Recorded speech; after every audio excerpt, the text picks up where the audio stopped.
Si Kristo nga umiwas duwag ba si Kristo? Kaduwagan ba't karuwagan ang umiwas ka? Alam ni Jesus na inaabangan siya ng mga kalaban niya. Umiba ng daan. Kasi yung iba, hindi nga kayang gumanti sa aktual kasi laki Pero mamatay ka na sana. Tubuhan ka sana ng, magkaroon ka sana ng pigsa na may mukha. Yan, sobrang laki nun Katraidoran. Yung iba sumasangguni pa sa mga mangkukulam. 1 Peter chapter 3 verse 9. Huwag gantihan ng masama ang gumagawa sa inyo ng masama. Huwag alipustahin ang umaalipusta sa inyo. Huwag gaganti.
Praise God. Hallelujah. We bless you, Father. We bless your holy name, the name that is above every name. Purihin po kayo, aming Ama. Narito kami na iyong mga anak.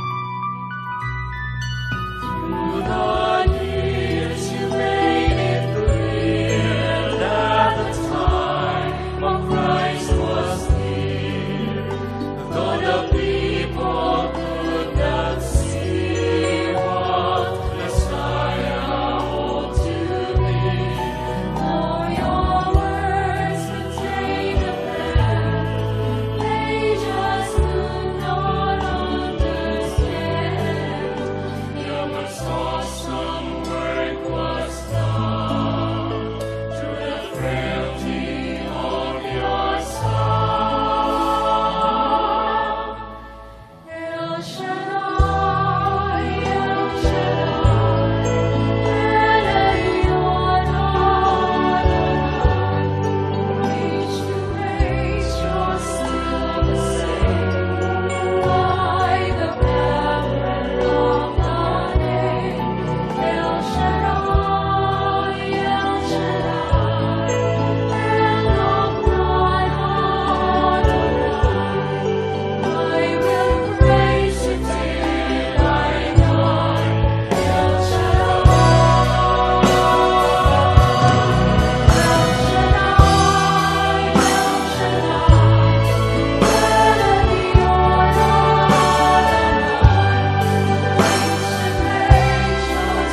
Praise God. Glory to Jesus.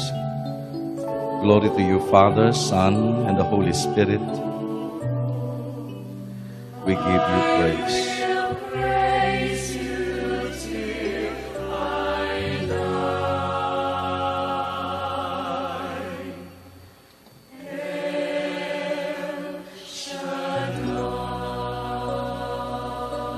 Praise God.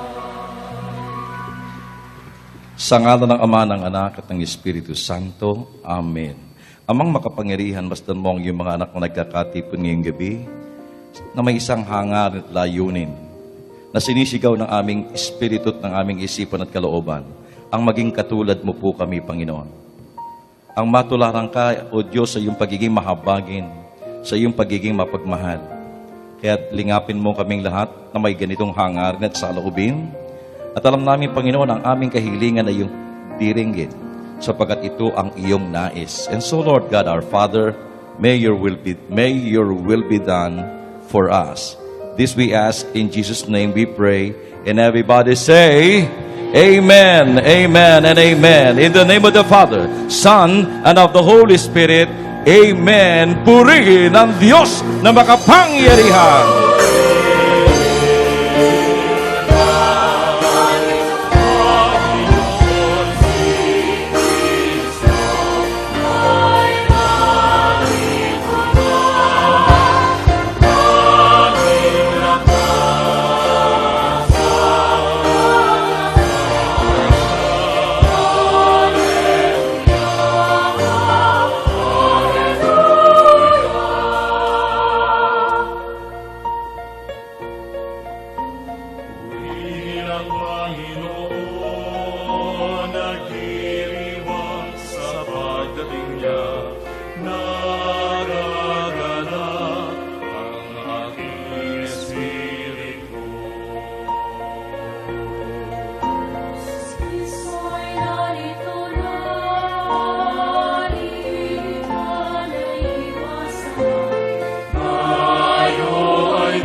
Praise God. Palapakan natin ang Panginoon.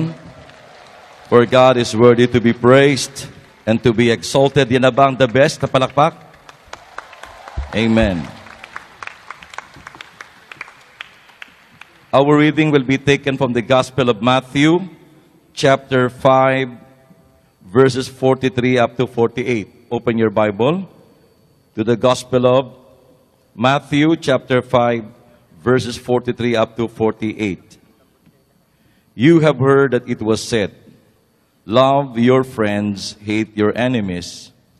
But now I tell you, love your enemies and pray for those who persecute you, so that you may become the children of your Father in heaven. For he makes his sun to shine on bad and good people alike, and gives rain to those who do good and to those who do evil. Why should God reward you if you love only the people who love you? Even the tax collectors do that. And if you speak only to your friends, have you done anything out of the ordinary? even the pagans do that. You must be perfect, just as your Father in heaven is perfect. Narinig ninyong sinabi, ibigin mo ang iyong kaibigan at kapota ng iyong kaaway. Ngunit ito naman ang sabi ko, ibigin ninyo ang inyong mga kaaway at idalangin ninyo ang mga umuusig sa inyo, upang kayo'y maging tunay na anak ng inyong amang nasa langit, sapagkat pinasisikat niya ang araw sa masasama at sa mabubuti, at pinagpapala niya at pinapapatak niya ang ulan sa mga banal at sa mga makasalanan. Kung ang mga umiibig sa inyo ang siya lamang ninyong iibigin, ano pang gantimpala ang inyong hihintayin? Hindi ba't ginagawa rin ito ng mga publikano? At kung ang binabati lamang ninyo'y ay ang inyong mga kapatid o kapwa, ano ang nagawa ninyong higit kaysa iba? Ginagawa rin iyon ng mga hintil. Kaya dapat kayong maging ganap, gaya ng inyong amang nasa langit.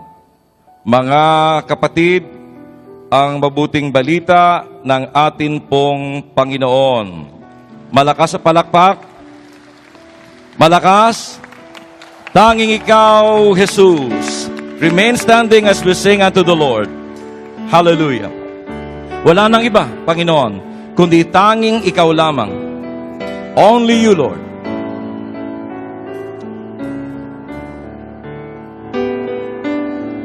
Tanging ikaw, Jesus, ang aking pag-asa. Tanging ikaw, Jesus, gagapay ko sa tuwina. Pag-ibig mo, O Diyos, ay di magbabago. Ang awa mo, Jesus, hindi maglalaho. Once again, tanging ikaw, Jesus. Tanging ikaw, Jesus, ang aking pag-asa. Ang aking pag-asa. Tanging ikaw, Jesus. Tanging ikaw, Jesus, Gagabay ko sa tuwina. gagapay ko sa tuwina. Pag-ibig mo, O Diyos, Pag-ibig mo, O Diyos, ay di magbabago. ay di magbabago. Ang awa mo, Jesus, Ang awa mo, Jesus, ay di maglalaho. ay di maglalaro. Everybody sing, itataas, itataas kita ang iyong pangalan, Ang iyong pangalan ay aking aawitan. ay aking awitin. For the last time, ang iyong pangalan, Ang iyong pangalan ay aking aawitan. Palapakan natin ang Panginoon. Malakas. Hallelujah. Kayo po ba'y aware na yung palakpak nyo ay para sa Diyos? Give your best to God. Your best clap to God. Bago tayo umupo, katulad ng pinagagawa ng ating punong lingkod, babaw tayo ng 3. At bawat yukod, ang sasabihin, maawain ako, maawain ako, maawain ako. Amen? Lord, samahan mo kami sa aming pagyukod ng 3 beses. At sa bawat aming pagyukod, maganap ang aming pong inahayag na iyong nais at kalooban na kami maging katulad mo na mga maawain, Panginoon. So Lord, may your Spirit be with us as we do this activity. In Jesus' name, amen. Ready? Maawain ako, maawain ako, maawain ako. Tsak yun, nangyari. Tayo po ay umupo na. Ang ating tema ngayon Sa buong isang taon na diniklara ng ating Santo Papa Francisco mula December 8, 2015 hanggang November 20, kung di ako nagkakamali, 2016, yan po yung Extraordinary Jubilee Year of Mercy. At ang tema ay Merciful like the Father. Mahabagin katulad ng ating Ama. Taas ang kamay ng mga anak ng Diyos na mahabagin. Palapakan nating muli ang Panginoon. So, ang tema sa buong isang taon, Merciful like the Father. Ang akin namang paksa, ngayong gabi, ayon doon sa tema ay Christian Mercy Spirit in Action. Christian Mercy Spirit. Meron tayong tinatawag na talk sa BCM, Christian Love.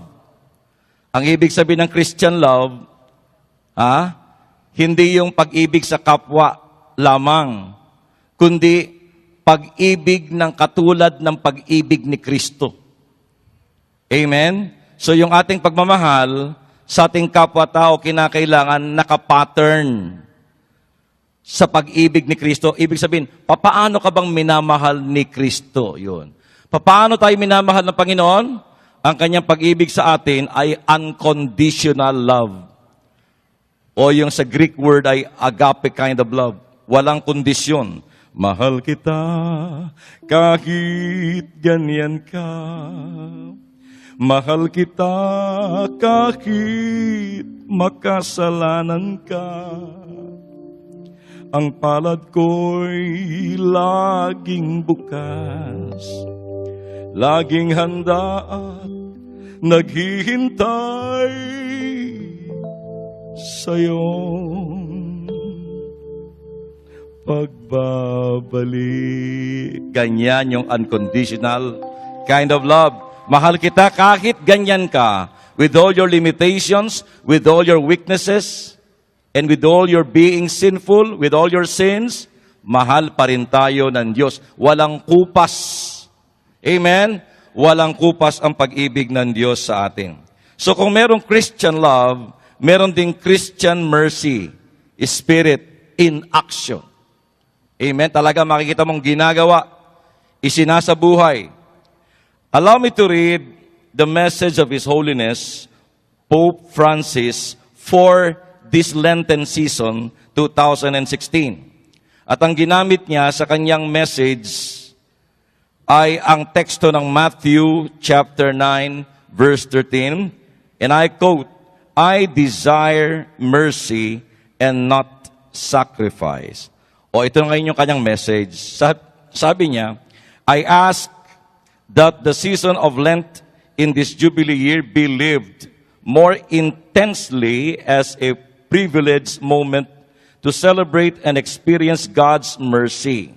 Wika niya, hinihiling ko na ang kapanahunan ng Karesma o Mahal na Araw o Lenten season, ngayong Jubilee year, ay ating maisabuhay ng todo. At ating ipagdiwang at maranasan ang pag-ibig ng Diyos, mga kapatid. The mercy of God is a proclamation made to the world, a proclamation which each Christian is called to experience at first hand.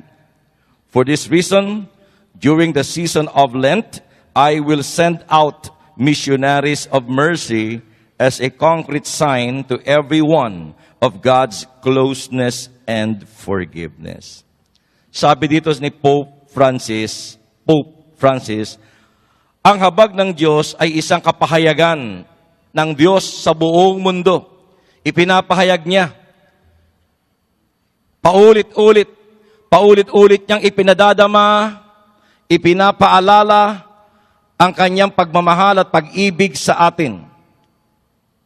At nais ng Panginoon na ito'y maranasan ng lahat, ang habag ng Panginoon. Kaya't sabi ni Pope Francis, kaya itong season of Lent, magpapadala ko at magsusugo ng mga misyonero ng habag bilang maging konkretong palatandaan ng pag-ibig at ng pagkapatawad ng Panginoon. Ito po hindi lamang sa mga obispo, lahat ng mga anak ni El Shaddai na nakaranas, nakadama at patuloy na nakakadama ng habag ng Diyos, tayong lahat ay inaatasan ng Panginoon at sinusugo bilang maging missionaries of mercy. Amen? Palakpakan natin ang ating Panginoon.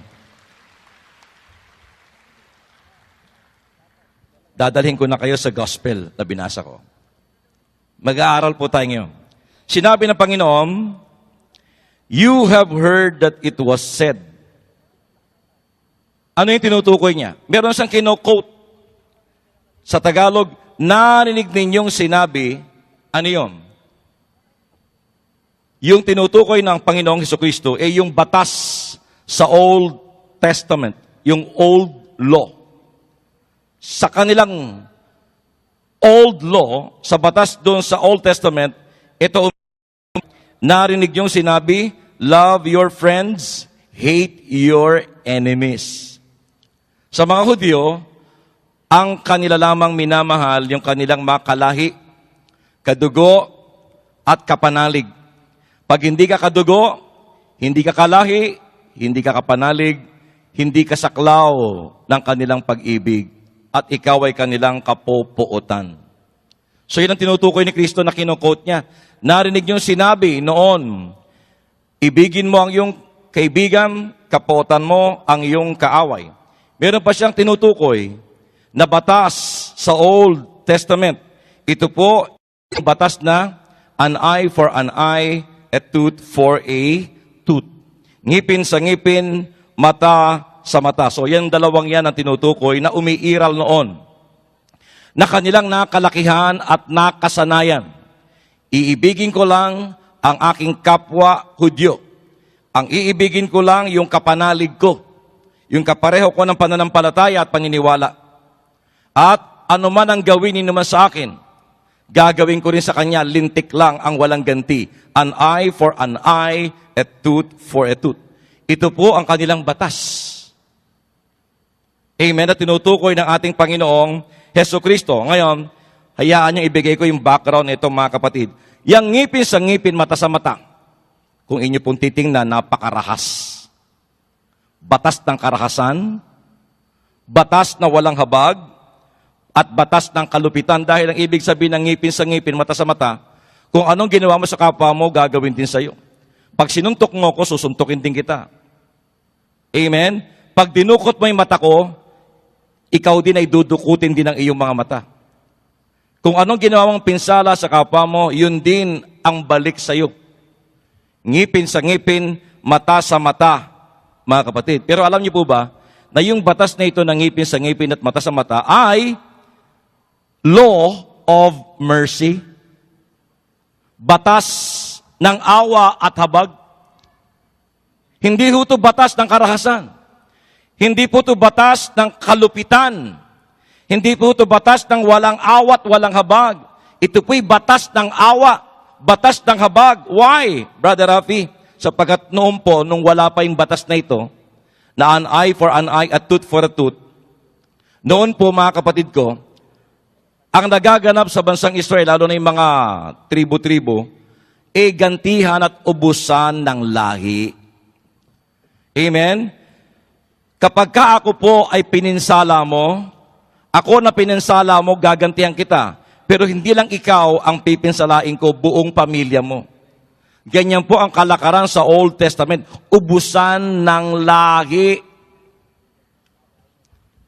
At sobra ang ganti. Namura mo lang, papatayin ka. Sobra. Hindi pantay o hindi commensurate. Yun pong ganti, doon sa ginawa ng kanyang kapwa, mantakin mo, naduraan ka lang. Namura ka, papatayin ka. At hindi lang ikaw papatayin. Lahat ng mahal mo sa buhay, uubusin ang lahi mo. At siyempre, yung ginawan mo ngayon ng pagganti, gaganti rin sa'yo. Kaya masyadong marahas ang practice noon. Kaya lumutang yung an eye for an eye, a tooth for a tooth. Na ngayon, hindi pwedeng ang iyong pagganti at pagbawi sa iyong kapwa ay sumobra. Meron kang karapatan sa batas na makabawi, pero wag namang sobra. Yung tama lang. nagabyado ka, o pwede kang iganti. Pwedeng magbayad yung gumawa sa'yo ng hindi maganda. Pero ang bawi ay hindi yung sobra-sobra. At kung kanino ka lang nagkasala, kung kanino ka lang nakagawa ng masama, dun lang ang pwedeng gantihan. Amen. Halimbawa, ako, nakagawa ko sa inyo ng hindi maganda, ang bawi nyo sa akin lang. Hindi madadamay ang aking pamilya. Katulad ng practice nila noon. Kaya itong ngipin sa ngipin, mata sa mata, actually, ay batas ng habag. Law of mercy. At ito yung sinasabi ng Panginoon. Narinig nyo ng una, love your friends, your neighbors, hate your enemies, an eye for an eye, a tooth for a tooth. Pero ngayon, sinasabi ko sa inyo, pag sinampal ka sa kanang pisngi, ibigay mo yung kaliwa, ibigin mo yung kaaway. Do good to those who hate you. Pray for those who persecute you. Mga kapatid ko, alam nyo sa Laguna, nung panahon noon, nasa pelikula po ito, merong dalawang magpamilya sa Lumban, Laguna, na talagang magkaaway ng mortal na isa pelikula. Kaya public knowledge, kaya hindi masamang masabi ko, no? Sapagkat ito'y alam na ng madla. Akin lang sasiriwain, ang dalawang pamilyang ito na nag-uubusan ng lahi ay yung Manambit family at yung Samonte family na talagang patayan, ubusan ng lahi. Mabuti nakialam ang Pangulong Marcos noon at natigil ang kanilang feud o yung kanilang matinding alitan na lumalawak na. Marami nang namamatay, mga mahal sa buhay. Amen? At ganyan din ang nagaganap doon sa bansang Israel. Mga tribo-tribo, gantihan, patayan, ubusan ng lahi. Kaya lumabas ang batas na ngipin sa ngipin, mata sa mata, na ang purpose ay para malimitahan yung pagganti. Makontrol yung sobrang pagganti sa kapwa na nagkasala sa kanya. O ma-regulate yung degree ng pagganti na nais gawin ng kanyang kapwang naargabyado sa umargabyado sa kanya. Hindi mo na pwedeng gawin yung katulad nung dati na sobra-sobra yung bawi mo. Oo, argabyado ka, pero yung bawi mo't ganti, yung tama lang, wag naman sobra. At wag mong idama yung walang kasalanan. Hindi kasama yung kanyang pamilya. Kung sino yung nagkasala sa iyo, dun ka lang babawi. Amen? Kaya sinabing, law of mercy. At itong batas ng ngipin sa ngipin, mata sa mata, ay hindi ko ibinibigay sa sino mang individual na pwedeng sabihin ng tao, allowed ako ng batas na gumanti. Kaya anytime, pwede ko siyang puntahan para bumawi at gumanti. Hindi ho. Ang batas na ito ay para gabay ng judge. O halimbawa, dito sa ating ngayon, pagka ako'y ginawa nyo na hindi maganda, pwede ko ba kayong balikan agad at gantihan para makabawi? Hindi, dadaan ako sa husgado. Ang husgado ngayon ang magsusuri ng karampatang parusa doon sa nag-argabyado sa akin. Hindi pwedeng ako mismo ang mag-execute ng batas para gumanti. Kaya yung batas na yon, ng ngipin sa ngipin, mata sa mata, hindi para kanino mang individual. Yun ay para sa judge. Para yung batas na yon ay maging gabay ng judge para i-assess yung nature ng kaso. Ano ba ito? Gaano ba katindi yung pinsalang nagawa nitong taong ito sa taong ito? Eto. Kaya itong karampatang parusa na dapat igawad doon sa taong gumawa sa kanya na hindi tama. Nakikinig po ba kayo? So, batas ng awa. Pero ganun pa man, kahit yan ay masasabi nating batas ng awa, kay Kristo, hindi pa rin yan tama. At ina-abolish, pinapawalang bisa, inaalis ni Jesus, nilalansag ang batas na yan. Kaya nung sabihin niya, narinig nyo nung una, love your friends, hate your enemies. Kapag ka ikaw ay sinampal sa kanang pisngi, ibigay mo pa yung kabilang pisngi. Yung turo ni Kristong yan, mga kapatid ko, ay nagpapahiwatig na mula ngayon, winawakasan ko na ang batas ng law of mercy sapagkat kahit itong batas na ito nakakatulong para makontrol ang paghihiganti, naroon pa rin at nagahari ang espiritu ng pagganti at sama ng loob na walang puwang sa puso ng taong nagtataglay ng Espiritu ni Kristo. Amen? Palapakan natin ang Panginoon. So walang lugar sa puso ng isang taong nagtataglay ng Espiritu ni Kristo yung resentment. Kasi bago ka gumanti, dalawa yan eh. Resentment and retaliation or revenge. Bago ka gumanti, bago mo maisagawa yung pagganti, yan muna yung namumuo bilang isang sama ng loob. Generous ka na. Itong Peter, gusto na namang pahangain si Jesus at pabilibin niya si Jesus sa kanya. Kaya sabi niya, Lord, ilang beses ko po bang patatawarin yung aking kapwa na nagkasala sa akin? 7 beses po ba? 7? Alam niyang 3 beses, generous ka na. Mahabagin ka na. Pero gustong magyabang ni Pedro, gustong magpasikat, Lord, ilang beses ko po bang patatawarin yung taong nagkasala sa akin? 7 beses po ba? Dagdag siya ng 4. Anong buwelta ni Jesus? No, Peter, not 7 times, but 70 times 7. O hindi yan 490. Na kapag yung iyong kapwa na nagkasala ay lumagpas na sa 490, na 70 times 7, naging 491 na, ibig sabihin, yari ka na sa akin, sumobra ka na eh. Ang ibig sabihin ng 490, ng 70 times 7, forgive without ka na muling makakabakon. Katangahan yun. Si Kristo nga umiwas eh. Duwag ba si Kristo? Kaduwagan ba't karuwagan ang umiwas ka? Alam ni Jesus na inaabangan siya ng mga kalaban niya. Umiba ng daan. Ibang daan, hindi dating daan. Kasi mayayari siya doon. Yun ang wise. Matalino. Hindi katapangang may tuturing, nasalubungin ko yung mga kaaway ko, at pagkatapos nakatimbwang na ako.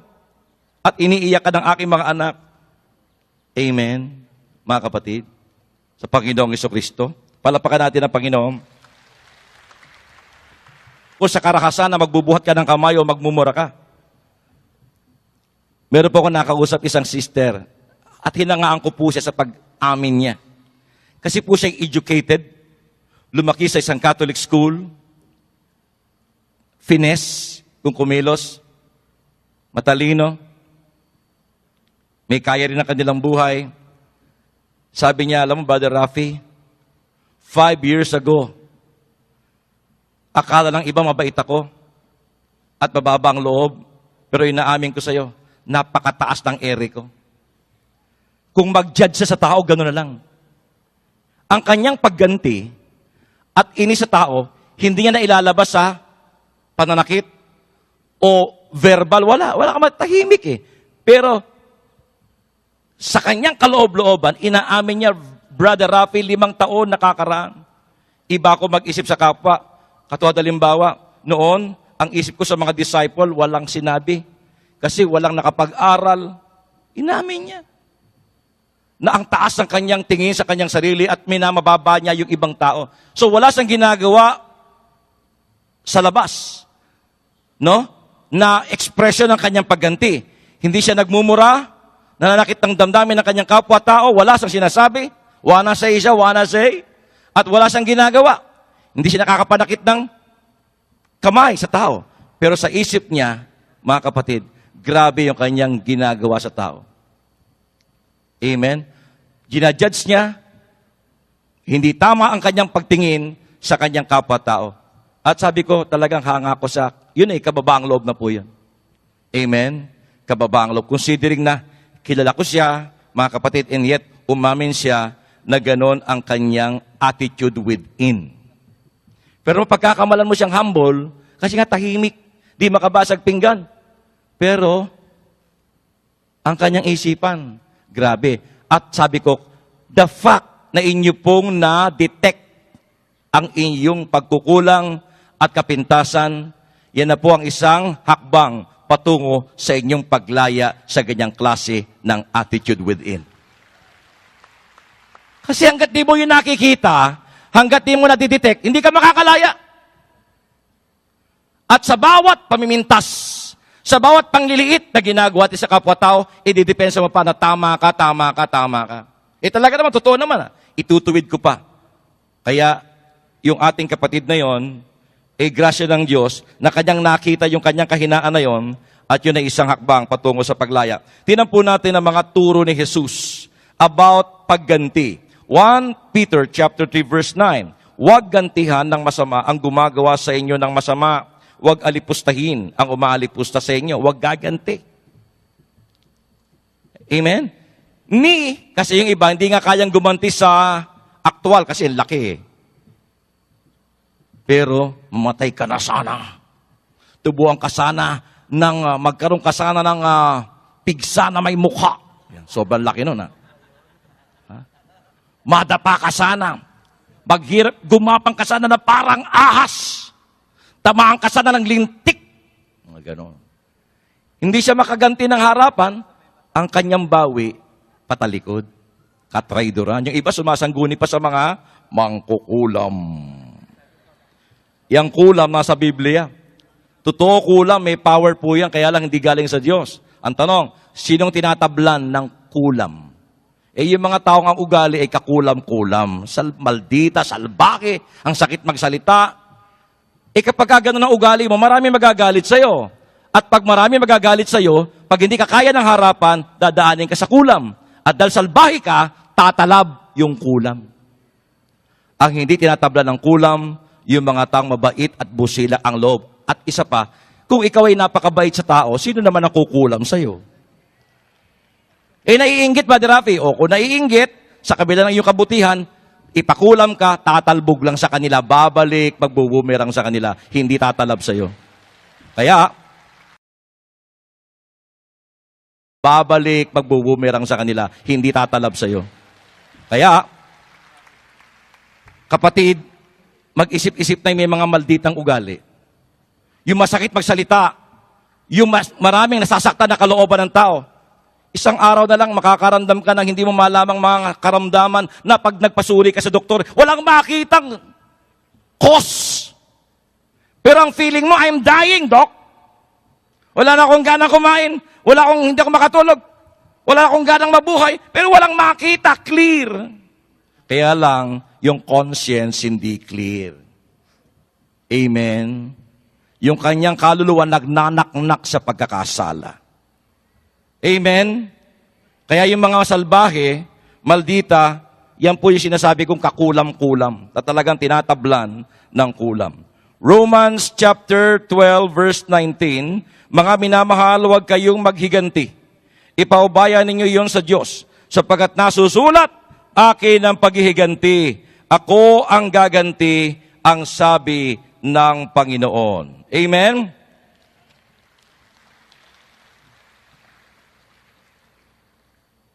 Brother Rafi, ibig ba sabihin, papabayaan ko na lang ang gustong gawin ng aking kapwa sa akin, hindi na ako kikibo? Kasi hindi gaganti? Hindi ko naman sinabi yun. Amen? Pero meron tayong gabay sa Biblia. At ang ating titingnan ulit, si Jesus. Dahil siya may turo eh. Siya ang may turo ng huwag kang gaganti. Kahit gaano katindi yung ginawa sa'yo, huwag kang gaganti. Ang tanong, Brother Rafi, kung susundin natin yung turo ni Kristo, pababayaan na lang natin kung ano mang gustong gawin ng ating kapwa sa atin. Ganun ba? Isang banda, ganun. Pero, meron tayong makikitang gabay kay Kristo din. Ito tanong ko, mga kapatid. Kailan tayo dapat maging mapagparaya, mauunawain, mapagpatawad, at maamo sa ating kapwa-tao? At kailan tayo dapat maging firm, courageous, and zealous? Sa Biblia, sa New Testament, makita natin yung dalawang behavior ni Lord Jesus Christ. Hindi ko sinasabing si Jesus mayroong split personality. Ang gusto ko lang sabihin, sa iba't ibang sitwasyon, merong move ang Panginoon kung paano i-deal yung situation. Si Jesus, flexible. Una, sa Biblia, may nakalagay dyan yung triumphant entry to Jerusalem. Nung siya po'y nakasakay sa asno, pumapasok siya sa templo. At ang mga tao may dalang palaspas. Sinasalubong siya at ang sabi ng mga tao, Hosanna! At ang description kay Kristo ay, si Kristo ay meek and humble. Mababa ang loob at maamo. Paano itsura nun? Siguro, ganun. Pero siguro hindi nga ganun. Yun ay sa behavior. Kasi minsan may mga di makabasag pinggan, yung pala maldita. Amen. At may yugto naman sa Biblia na ibang Jesus naman ang makikita mo. Jesus na napakatapang, astig. Pinagtauban yung mga mesa ng mga money changers. Pinakawalan yung mga ibon, yung mga kalapati na binebenta para gawing handog. Pinalaya niya. Walang nakapalag. Aba, hindi basta-basta pala si Jesus pag nagagalit. Pero yung galit niya, righteous anger. Hindi basta-basta galit yun. Kaya wag na wag ating kinukot agad pag nagagalit tayo. Kung sis nga, nagalit eh. Amen? Ibang klase yung galit ni Kristo, yun ay righteous anger o holy anger. Ngayon, tanong, kailan tayo dapat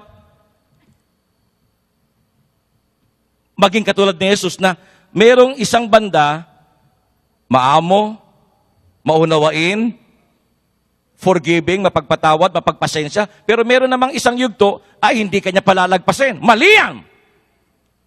Kailan? O ito, gabay, mga kapatid ko. When it is our right. Kapag ka yung ating karapatan ang nakataya,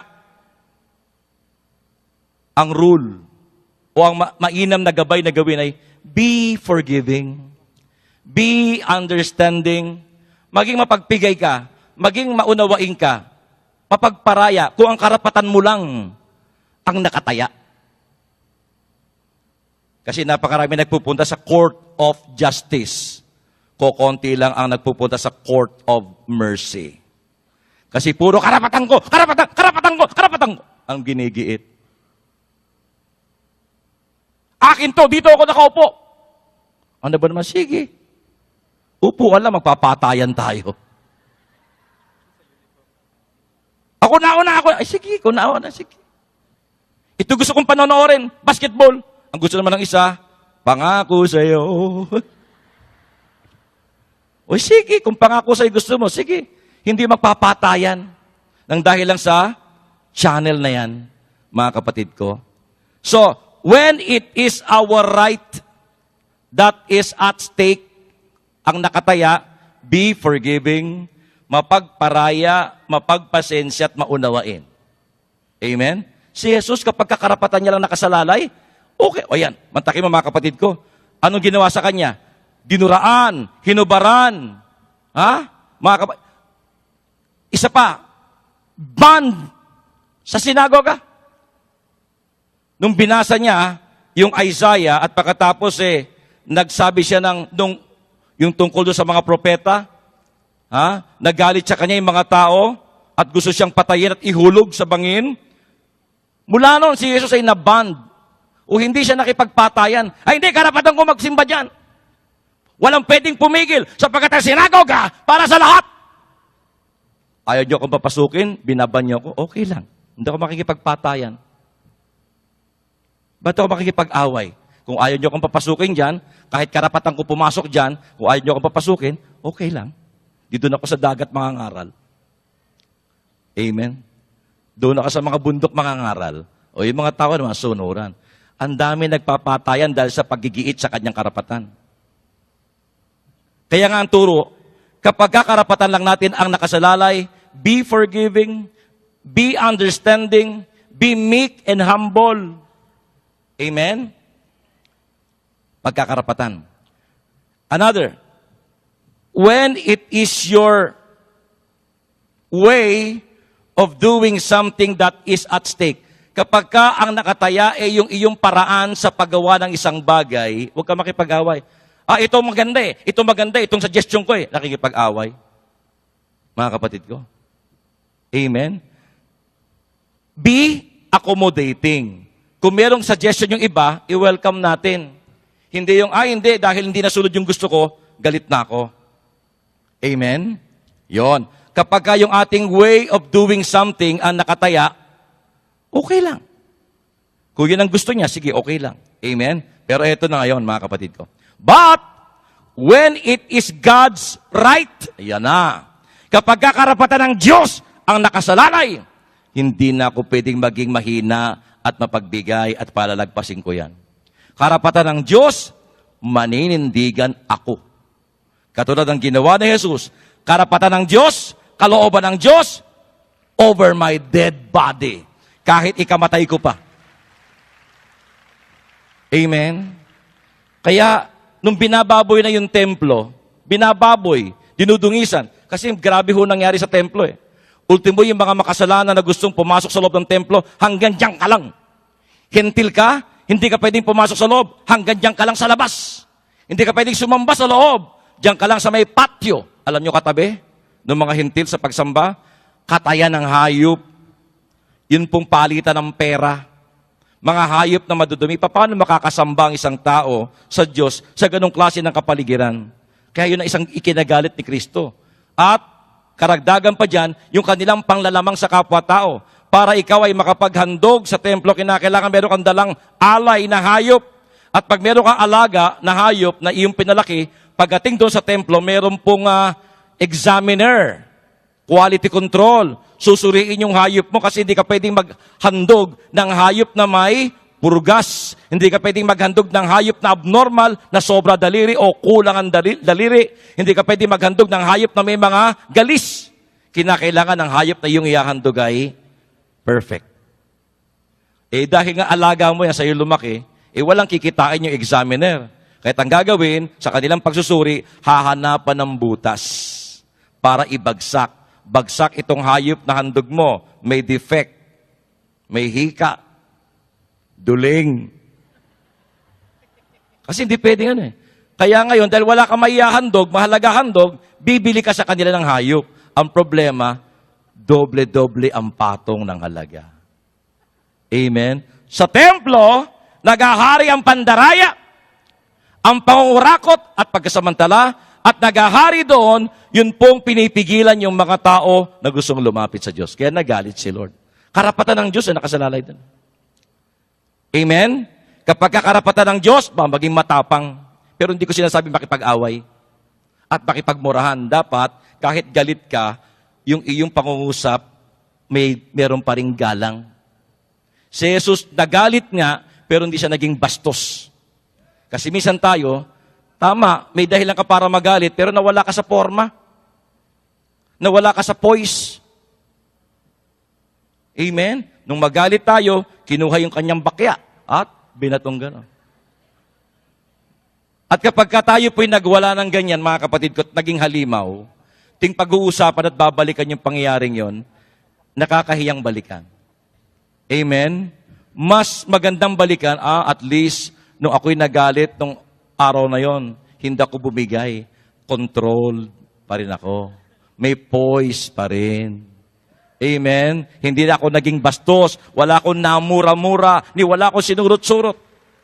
Paano ka magalit, kapatid ko? Ikaw ba yung pag nagagalit, parang si Fernando po Jr., na kontrolado? Hindi ako kumakain ng palay. Binabayo ko muna. Nakakita na ba kayo sa pelikula ni Fernando na siya nagwawala? Kahit galit siya, kontrolado. Amen, control, pero pasok yung kanyang sinasabi sa tao. Ganon si Jesus. Amen? Palapakan natin ang Panginoon. So, Christian mercy, spirit in action, ay makikita nyo dun sa huwag pagganti, huwag kang gaganti, at huwag magtanim ng sama ng loob. Another action na kung saan kumikilos ang Christian spirit of mercy, love your enemies. Ibigin ang iyong kaaway. Pag sinabing ibigin, ang kaaway, hindi ito katulad ng pag-ibig natin sa ating mahal sa buhay. Hindi yan sinasabing mahalin natin yung ating kaaway katulad ng pagmamahal natin sa ating pamilya o sa ating mga mahal sa buhay. Iba yung pag-ibig na tinutukoy ni Kristo. Iba to sa pag-ibig natin sa ating mga mahal sa buhay. Ang pag-ibig na tinutukoy ni Kristo ay yung pong agape na binanggit ko sa inyo kanina. Na walang kondisyon. Na kahit ganun ang ginagawa sa atin ng ating kapwa-tao, ay ating silang minamahal. Now, ang pag-ibig na ito, mga kapatid ko, is not based on feeling. Hindi ito base sa damdamin. Hindi ito bagay na yung nararamdaman. Kasi kung doon ka titingin sa pakiramdam, talagang mahirap mahalin ang kaaway. Amen? So, itong pag-ibig na tinutukoy ni Kristo sa ating kaaway ay hindi based on feelings, but based on decision. It is a matter of choice. Choice.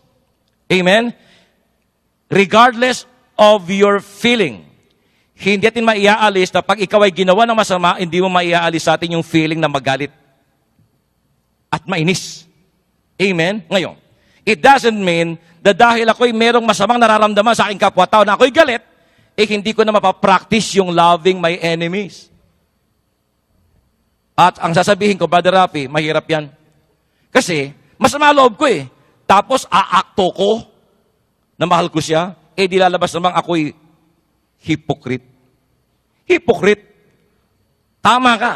Hypocrite ang kalalabasan mo kung ang tingin natin sa pag-ibig ay based on feelings. Amen? Pero itong pag-ibig sa kaaway is not based on feeling, but based on decision. This is a matter of choice. Now, yung ating decision, saan mo ibabase? Bakit kinakailangan mo magpasya na kahit ikaw ay masama loob, sariwa pa yung sugat na nilikha niya sa ginawa sa'yo, bakit kinakailangan mong umakto in a loving way? Saan mo ibabase yung iyong desisyon na kahit ganito yung masama nararamdaman ko, aakto pa rin ako na mahal ko siya. Saan mo binabase? Hindi sa feeling. Kasi kung sa feeling mo ibabase, mahihirapan ka. Iintayin mo munang mawala yung feeling, yung ill feeling, bago mo maisagawa yung loving your enemies. Ang tanong, kailan mawawala yung ill feelings? Kailan? Walang katiyakan. So, ibig sabihin, kung iintayin mo na mawala yung sama ng loob mo, yung masamang pakiramdam, kailan darating yon? Kaya nga, mga kapatid, kahit pala masama ang loob mo, kahit may sugat ka pa, pwede ka nang umakto in a loving way. O ang tanong, saan mo ibabasa yung decision mo? Doon sa turo ni Kristo. Masama man loob ko sa Kanya, Panginoon.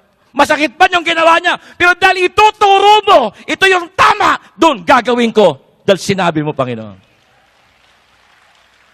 Amen. At walang sumunod sa Panginoon, sa kalooban niya, na pinabayaan niya. Doon pa lang sa pagkapasya mo okay Lord, masakit man, masyado ko napahiya, masyado man ako naargabyado ng taong ito. Gusto ko mang patayin tong taong ito, pero dahil sa turo mo, mahalin ko siya. Doon ako magsesettle sa turo mo. Sige Lord, payag ako na mahalin siya. The moment na magpasya ako at kumiling sa turo niya at hindi sa aking feeling, doon ko mararamdaman yung paglubag ng aking damdamin. Kasi nagpasakop na ako, nagsubmit ako sa turo niya. Amen? Tutulungan tayo ng Panginoon. Amen, mga kapatid. Kaya itong pag-ibig sa ating kaaway, hindi imposible, posible. Huwag nating intayin na mawala yung sama ng loob. Dahil walang katiyakan kung kailan matatanggal yan. Ang mahalaga, kahit masama pa ang loob mo sa Kanya, kahit masakit pa't sariwa pa, yung sugat na Kanyang nilikha, you act in a loving way. Dahil, yun ang turo ni Kristo. Yun ang Kanyang sinabi. The Word of God. Amen. At, tandaan po niyo, anong gawang mabuti sa kapwa ang ginagantimpalaan at sinusuklian ng Diyos? Sa binasa ko, hindi yung gawang mabuti sa gumagawa sa atin ng mabuti. Hindi gawang mabuti sa mga taong minamahal natin.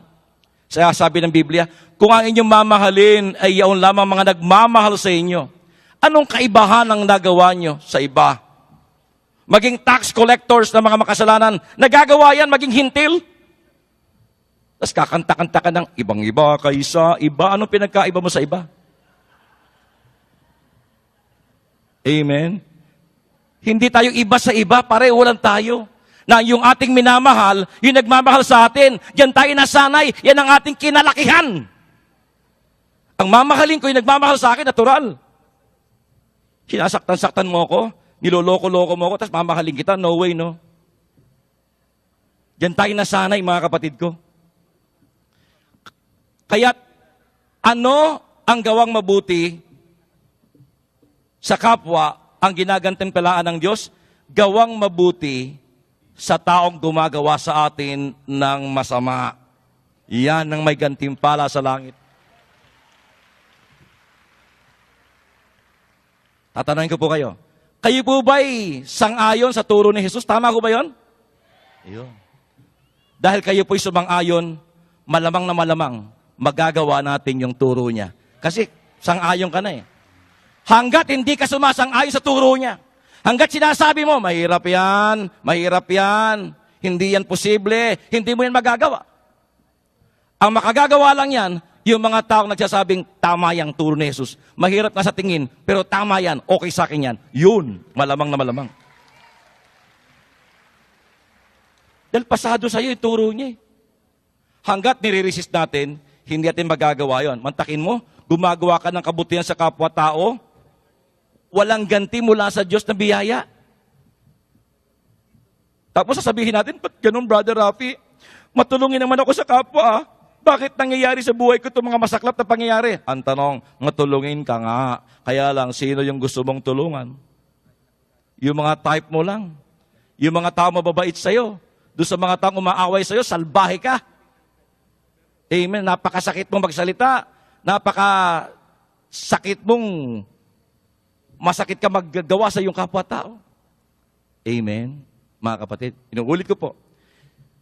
Ang kabutihan sa kapwa na ginagantihan ng Diyos ay kabutihang ginagawa natin sa mga taong gumagawa ng masama sa atin. Na hindi ho natin nakasanayan. Amen? Nung malaman ko po itong mga teaching ni Jesus, ang laking tulong sa akin. Sapagkat ako'y salbahe rin ho sa kapwa eh. Masama din po ako mag-isip sa kapwa-tao. Sa lumang buhay ko po, hindi na ako papayag na ako'y inaapi-api. Ang dami ko rin po mga kinikimkim na galit sa sama ng loob. Amen? Tao din ako, na katulad ng karamihan. Natural sa akin yung pag ginawa ako ng masama, nagagalit ako. At nung ito'y malaman ko itong turo ni Kristo na itong mga kapatid ko, oo po, mahirap.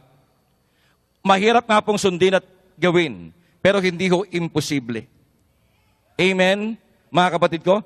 Kaya nung ito'y malaman ko, at unti-unti ko pong inuunawa at iniintindi, at nai-apply sa buhay ko, ay napakalaking tulong.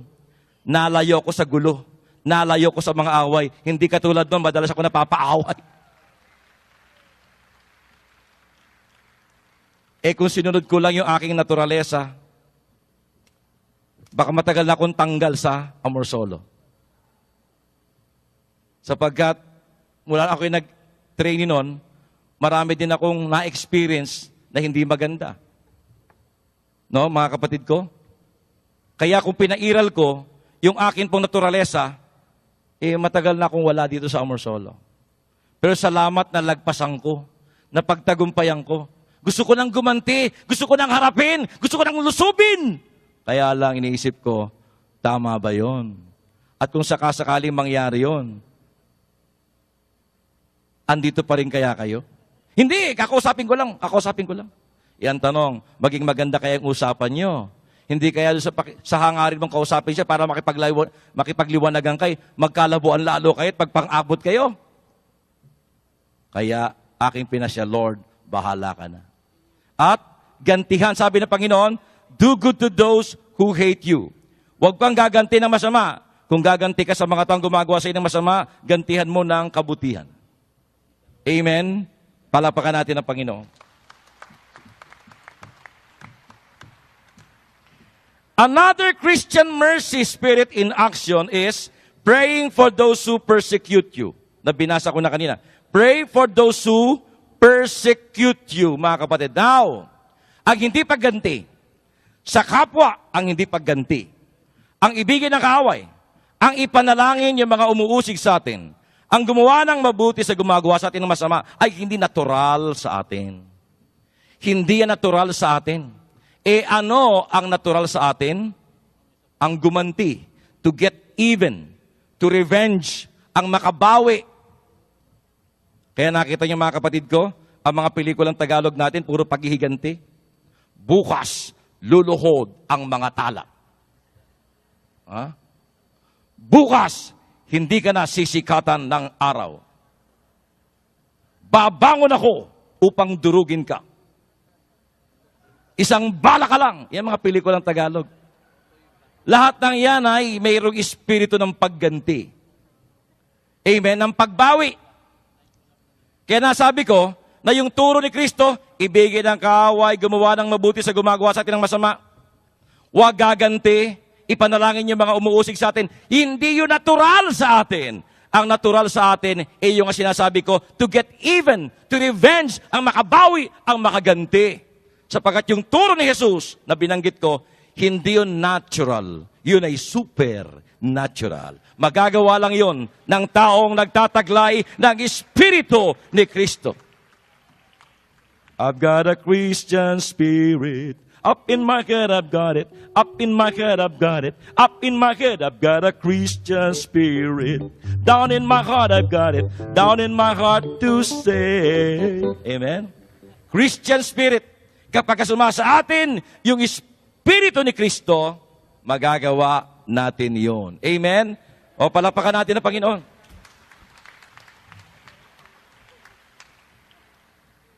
Na mga kapatid ko, bakit kinakailangan na yung turo ni Kristo, loving your enemies, pray for those who persecute you, doing good to those who hate you, yung pong wag kang gaganti, bakit kinakailangan maisagawa natin?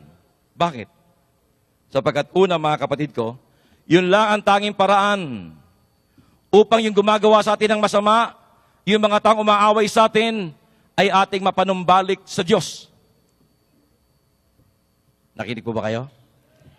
Yung bang umaaway sa atin at gumagawa ng masama sa atin, nagkakasala ba siya o hindi? Sagot? Lakas. Oo. Kaya sabi ng Panginoon, huwag mong gagantihan ng masama. Dahil pag gumanti ka, dalawa na kayong nagkasala. Amen? O ngayon, kung yung palang gumagawa sa atin ng masamay nagkakasala, at ayon sa turo ng Panginoon, huwag kang gaganti ng masama sapagkat magkakasala ka rin. So kapag ka nagkasala, dahil sa paggawa mo, pagganti sa iyong kapwa-tao, hindi ka na naiiba sa kanya. Amen? O ngayon, yung bang taong nagkakasala sa atin, na gumagawa sa atin ng masama, sa tingin niyo ba, mahal din ng Diyos? So maliwanag ha? Hindi lang ikaw na ginagawa ng masama ang mahal ng Diyos. Hindi lang ikaw na inaapi ang mahal ng Diyos, pati yung umaapi sa atin mahal ng Diyos. Sapagkat nagparito ang Diyos, hindi para sa mga matuwid, kundi para sa mga makasalanan. Ngayon, taas ang kamay ng righteous dito. Alay ko po. No one is righteous. Sabi ng Bible, all have sinned and fall short of the glory of God. Lahat nagkasala at hindi nakaabot sa kaluwalhatian ng Diyos. Kaya nagparito ang Diyos para sa ating lahat. Ngayon, sabi ko sa inyo, yung bang gumagawa sa atin ng masama, mahal din ng Diyos? Yeah. Tanong, kung sila'y mahal ng Diyos, ikaw na ginagawa ng masama ng iyong kapwa-tao, mahal mo rin ba siya? O dyan humina, sagot natin. Iba ang Diyos, iba tayo. Pero hindi ganun ang gusto mangyari ng Diyos. Ang nais ng Diyos, maging katulad niya tayo. Maging katulad natin ng Diyos. To be like Him. Merciful like the Father.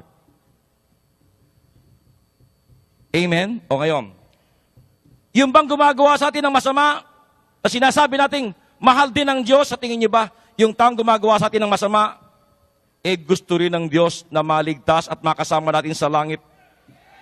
Malakas? Sa dami ng gumagawa ng masama, na hindi mapupunta sa langit, ang lungkot ng langit dahil kukonti na lang tayo doon. Dahil kung yung mga gumagawa sa atin ng masama, hindi makakasama doon, dahil ayaw natin, ayaw mo makasama sila sa langit, ang lungkot ng langit dahil kakaunti lang tayo. Kung ayaw mo siyang maligtas, Ayaw mong makasama sa langit, but not Jesus Christ. Iiwan niya ang 99 na tupa para hanapin yung nawawala at nagwawalang isa. Kahit gaano kasama ng isang tao, hinding-hindi ibabalato ng Diyos sa demonyo. Lahat gagawin niya, maligtas lang at makasama natin yung taong gumagawa sa ating masama doon sa langit. At dahil mahal ng Diyos yung gumagawa sa atin ng masama at nais siyang iligtas, kung kaya't ginawa ni Lord ang kanyang task. He died for them 2,000 years ago on the bloody hill of Mount Calvary. Sa kanyang kamatayan sa krus muling pagkabuhay, yun ang naging daan upang yung mga salbay sa atin ay makasama natin sa langit. Pero, gusto ng Diyos, para maligtas itong taong itong gumagawa sa atin ng masama, nais ng Diyos na katulungin kanya. Ikaw na ginagawa ng masama ng iyong kapwa-tao, nais ng Diyos na makatulong kanya para yung taong gumagawa sa atin ng masama, maligtas din at makasama natin sa langit. Ang tanong, Lord, kung gusto mo maligtas itong taong ito na gumagawa sa akin ng masama, ano naman ang aking pwedeng maitulong sa iyo para maligtas ito? Mahalin mo siya. Huwag mo siyang gagantihan ng masama. Kung gaganti ka sa kanyang kasamaan, gantihan mo ng kabutihan. Pakanin mo ang umaaway sa iyo, painumin mo yung nauuhaw, para nang sa ganon, mahihiya siya sa kanyang sarili, makukonsensya, at may lalapit mo sa ating Panginoon.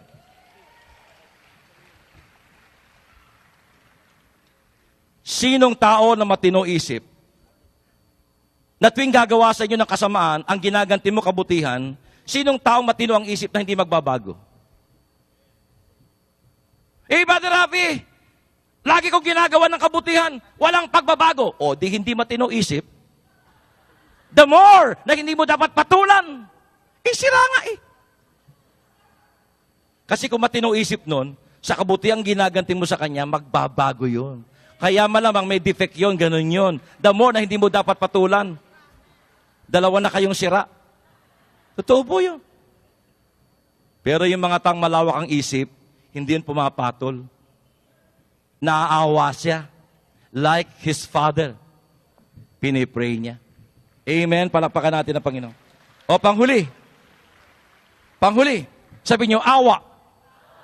Ito katangian ng taong maawain na katulad ng ating Ama. Taglay niya itong mga bagay na ito. Siya ay maunawain. From the word maunawain, meron diyan nakasingit na awa. Ha? Maunawain. O, yun. Nawa. Alisin niyo yung N. Awa. Ha? Yan, maunawain. Understanding. Ha? Madali siyang kausapin. Madali siyang umintindi. Malawak ang kanyang pangunawa. Sapagkat ang kanya nakikita, hindi yung kanyang karapatan, kundi yung kapakanan ng iba. Kaya madali siyang umunawa. Kapag sarili mong karapatan na lagi mong ginigiit, mahirap kang umunawa.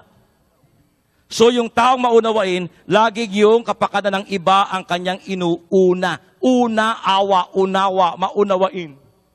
Pangalawang katangian ng taong maawain, mapagpatawad. Meron naman yung awa. Doon sa tawad, mapagpatawad, andun yung awa. Kaya yung taong nagpapatawad, kasi sabi ni Father Sunny kanina, yung taong mapagpatawad, maawain. Kaya siya nagpapatawad sapagkat siya'y naaawa. Dahil kawawa naman ito, pinahirapan siya ng kanyang sama ng loob. Amen? Kawawa naman ito. Itong pangit na pinakikita ng ugali ng kapwa ko tao, ito'y parang pangtawag sa akin ng pansin. Halimbawa, tuwing ako po'y halimbawa iismeran nyo. Iistabin nyo ko. Hindi nyo ko pinapansin. Iniirapan nyo ko. Hindi maganda yung ugaling yon. Amen? Siyempre natural, magagalit ako. Kung malawak ang pangunawa ko, itong pang-iirap niya, itong kanyang hindi pagpansin sa akin, itong pangit niyang ugali, pagtawag to sa akin ng pansin.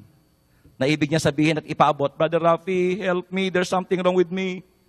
Kaya lang hindi niya alam yun. Kaya yung taong malawak ang pangunawa, yung mga behavior niya, ng kapwa-tao niya pinakikita sa kanya, hindi niya papatulan. Kung malawak ang pangunawa, sabihin, there's something wrong with it sa taong ito. Siguro itong taong ito, marami itong karanasan na masaklap. Siguro ito'y hindi lumaki sa pagmamahal. Kaya ganito ugali. Sa halip na patulan niya, uunawain niya, hindi niya gagantihan, hindi niya lalabanan. Ipagpipray niya at magbabago yung taong iyon. Ang taong maawain ay mapagkawang gawa. Andiyan na naman yung awa, doon sa kawang. Andun yung awa at saka sa gawa. Alisin mo yung G. Awa. Mapagkawang gawa. Matulungin sa kanyang kapwa-tao. At panghuli, Hindi nagsasawa dahil may awa na naman doon sa dulo. Amen? At mga kapatid, tayong lahat, sa school, alam ko yung iba sa inyo, nag-graduate with flying colors. Summa cum laude, matataas ang grade. Amen? Sa school. Pero pagdating sa kaligtasan, lahat tayo, pasang-awa sa Diyos. Pasang-awa, tumayo tayong lahat, mga kapatid. Tayo lahat, mga pasang-awa, dahil lang sa awa ng Diyos, kaya tayo pumasa. Hallelujah! Sapagkat tayo mga espesyal sa ating Panginoon. Praise God. Itaas natin ating mga prayer requests, mga kapatid ko. Mga kapatid sa Panginoong Jesucristo, nawa ang ating puso ngayon mapalambot. Naway ngayong gabi ay ating pong i-dedicate sa Diyos ang ating pong puso't kaloob-looban. Sapagkat kung una man, kung meron mang nais na maghimala ang Panginoon unang-una, ay sa ating puso at sa ating pong espiritu. Huwag natin pong i-resist o pigilan ang kamay ng Diyos na hipuin niya yung ating puso ngayong gabi. Ipaubaya natin sa Diyos, sa ating great physician, na kanyang hipuin ang ating puso't kaloob-looban upang ang pusong ito ay maging katulad ng Kanya na mahabagin at mapagmahal. At hindi ho imposible yan na hipuin ng Diyos ang ating puso ngayong gabi sapagkat ang ating Diyos ay Diyos ng pag-ibig. Hallelujah, Lord Jesus. Come in your own special way.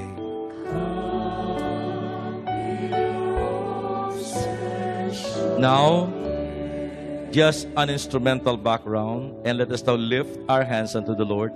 Dahan-dahang itaas ang dalawang kamay sa Panginoon as we receive the blessing of the Lord. As we claim God's blessing upon us, raise your hands. Manalig ka. Maniwala. Sapagkat totoo, maawain ang ating Diyos. Uuwi kang baon-baon. Ang himala na yung minimiti. Tanggapin mo sa sahurin ang masaganang biyaya mula sa poong may kapal. Biyaya para sa iyo at sa iyong mga mahal sa buhay. Ikaw ang representative sa iyong pamilya. Kaya ikaw ngayon ang may dala ng biyaya para sa iyong mga mahal sa buhay. Magpakatatag tayo at mamuhay na katulad ng ating Ama, mahabagin, maawain, at mapagmahal. To God be the glory. In Jesus' name, we pray. And everybody say, and Amen. Let's give thanks with a grateful heart. Workers, pakilikom ang mga kahilingan ng ating mga kapatid.